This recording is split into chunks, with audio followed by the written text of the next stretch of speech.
So quantity surveyor, like, what even is that, I guess?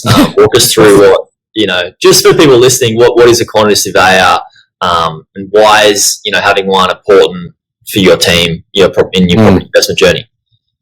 It is one of those professions you can kind of go your whole life without thinking about, like you drive to work and you pass, street signs and telegraph poles and all sorts of things. Like, the world just works magically because of little hidden people behind the scenes, and I suppose I'm one of them. So a quantity surveyor has got nothing to do with that tripod. We get that a lot, right? Those are the land surveyors. But a quantity surveyor is just someone that is a construction cost estimating specialist, right? So if you need to know how much something costs to build, you normally would go to a quantity surveyor. The way that I kind of work in the property industry is I'm more of a tax specialist. So I'm in the tax depreciation space, and the easiest way to explain that is that if you run a business, you have income and you have expenses. The income will be whatever stuff you sell. The expenses will be your staff or your marketing or your facilities and what have you. So when you're running a business, the income is the rent.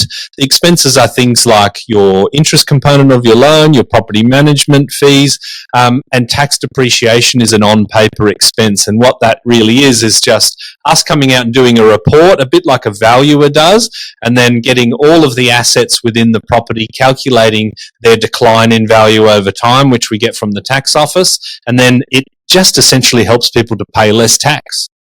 Tax minimisation strategies. It's really important stuff. But or depending on which side of politics you sit on, tax loopholes. But, negative gearing gets talked about as a loophole, and I think that was established in 1936.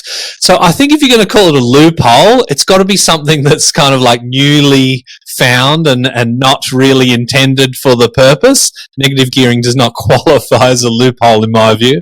Yeah, well, everyone's looking at ways to minimise their tax because we all feel like we pay too much in Australia.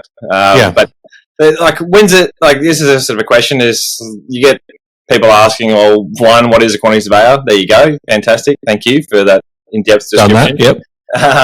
And then it's like, oh, well, when's it actually worth using a quantity surveyor?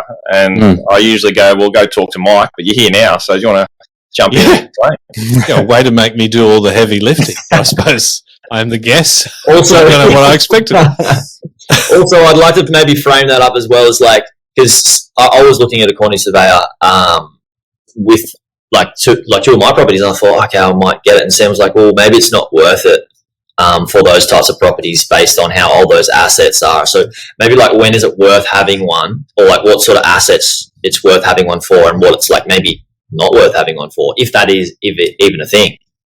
I'm going to have a red hot go